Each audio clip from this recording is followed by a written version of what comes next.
En este video vamos a ver un poco de introducción a la electricidad industrial. No me voy a explayar tanto en el tema ya que existen cursos, talleres completos acá en Control Más. Solo voy a hablar de lo necesario para poder programar con el PLC Low. Hablemos un poquito de los tableros eléctricos. ¿Qué es un tablero eléctrico? Un tablero eléctrico es una combinación de uno o más dispositivos de maniobra, asociados con el equipo de control, medida, protección y regulación. Es decir, con todas sus interconexiones eléctricas y mecánicas terminadas, así como sus partes estructurales, ¿no? Entonces, básicamente vendría a ser la reunión de equipos eléctricos cumpliendo alguna función en específica. Por ejemplo, puede ser para control, puede ser para fuerza, puede ser para proteger algo, como son los tableros de protección, ¿no?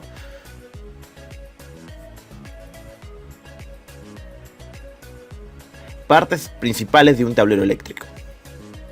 Bueno, el tablero consta pues de su gabinete principal, que vendría a ser el cuerpo en sí del tablero, una pequeña placa de montaje en donde van a ir todos tus componentes. En este caso se tiene un tablero de distribución y de alumbrado, pues donde se colocan todos los interruptores termomagnéticos. En este caso, si fuera un tablero de control, vas a colocar pues tu PLC, tu fuente, tu horneras, algún módulo que quieras de comunicación, etcétera, ¿no? Entonces en esta placa de montaje van todos los componentes. En el caso, por ejemplo, que sean de distribución como el que estoy mostrando, llevan aparte un mandil. Un mandil es una pequeña tapa, pues donde se coloca en el tablero para que solo sobresalgan la manija de maniobra de los interruptores termomagnéticos. En este caso, pues para tener mayor acceso y protección hacia el usuario. Y finalmente, pues tenemos ya el marco y la tapa del tablero en sí, ¿no? En este caso es un tablero empotrado. Por la forma, por el tipo también de la tapa, ¿no? Se muestra que es un tablero empotrado. Vamos a hablar también más adelante de los tipos de tablero, pues según la ubicación. En este caso tenemos clasificación de las condiciones de servicio, ¿no? Se clasifican básicamente los tableros en tres grupos. El grupo 1, grupo 2 y grupo 3. El grupo 1 está relacionado pues con las condiciones ambientales, el grupo 2 con las condiciones mecánicas y el grupo 3 pues ya con los suministros eléctricos. El grupo 1 tenemos el tipo A, que está relacionado con la temperatura y humedad. Por ejemplo, según la instalación en cámaras de frío, se pueden elegir tableros de poliéster con un grado de protección más adecuado para la zona. Generalmente en zonas de congelado se condensa mucho el agua, entonces tiene que tener un grado de protección mínimo IP66, IP66, IP67, es recomendable.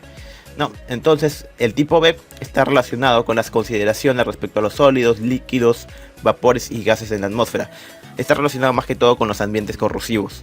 Y el tipo C pues son las consideraciones respecto a la circulación del aire y la ventilación. Por ejemplo, en un caldero, el tablero va a ser distinto, por ejemplo, al de alguna otra zona. Tiene que tener los filtros de recambio necesarios pues en la parte de las ventilaciones, etc.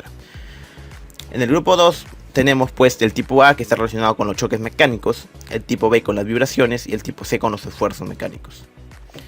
El grupo 3 tenemos según los suministros de corriente alterna, suministros de corriente continua en el grupo B.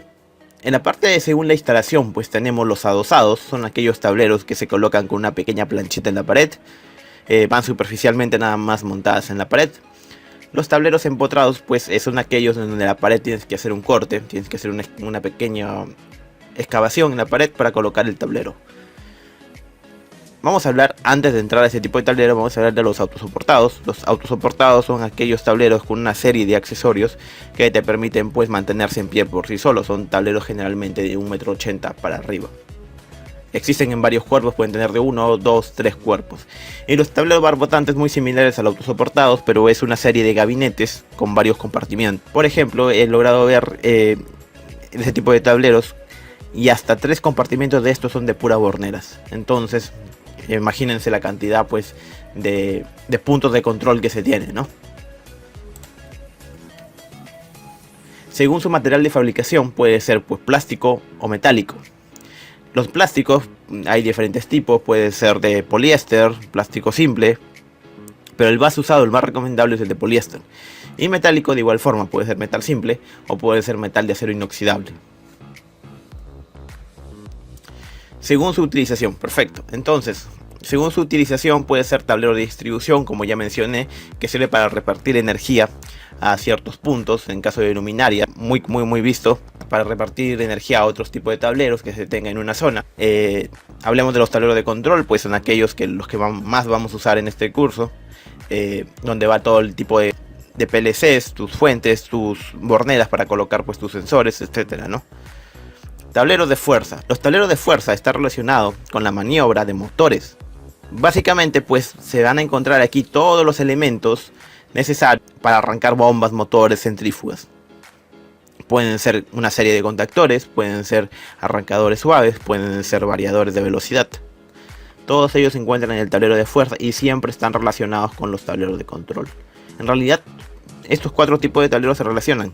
La distribución lleva la energía a los tableros, el control pues hace toda la lógica y la fuerza pues la energía para la activación de los motores. Ahora, los tableros de protección. Los tableros de protección también son muy comunes verlos, pues son para proteger contra choques eléctricos, protección por aislamiento, etcétera. Hay muchos más tipos de protección, incluso ahí en el curso de electricidad industrial, como menciono, se ven todo este tipo de protecciones que pueden tener.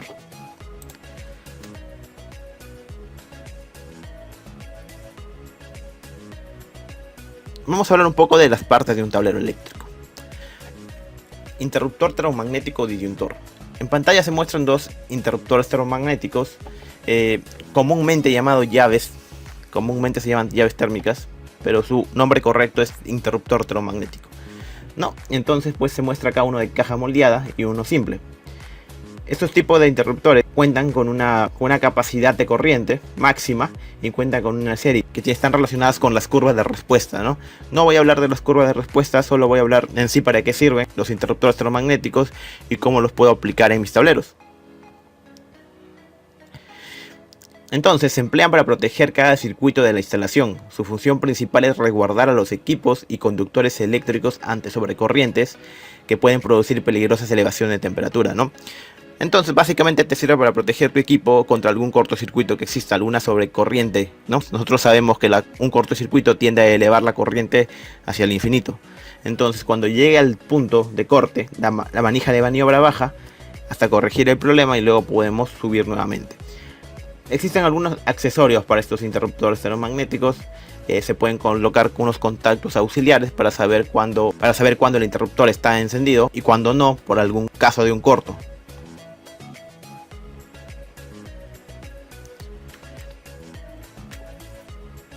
Interruptor diferencial. El interruptor diferencial es muy similar al interruptor termomagnético, pero la diferencia es que su función principal es proteger al usuario contra algún contacto, ¿no?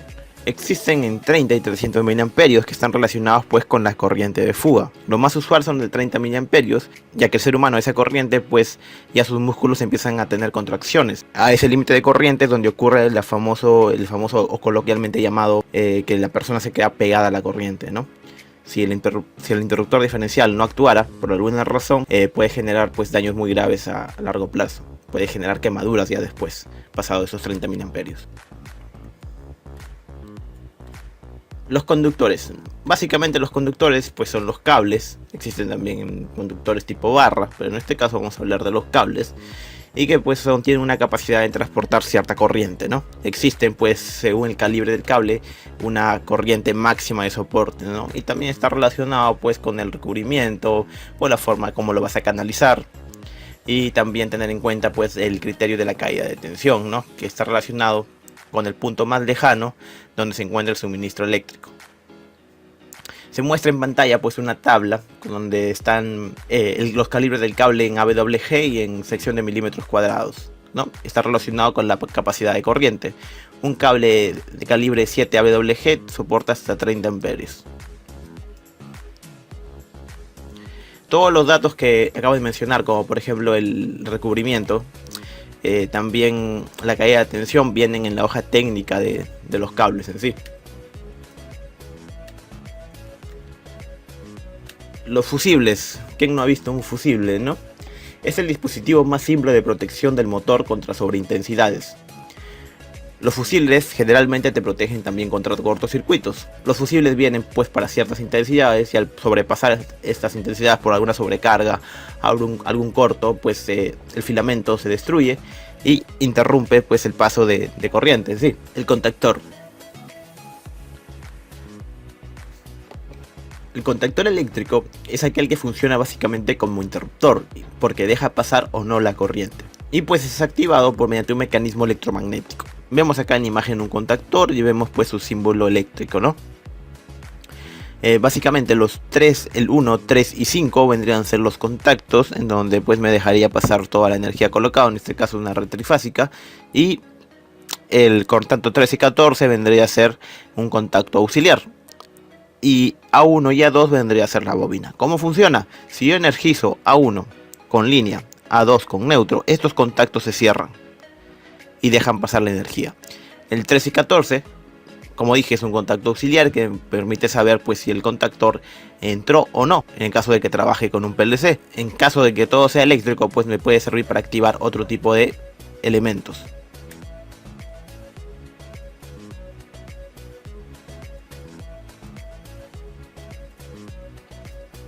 El guardamotor. El guardamotor pues es un interruptor automático destinado al comando y protección de motores eléctricos, cuya finalidad principal es proteger al motor de inestabilidades de la corriente y por ende prolongar la vida del motor. Entonces básicamente es como un interruptor termomagnético, pero para la parte de fuerza, especialmente diseñado para motores. Relé térmico.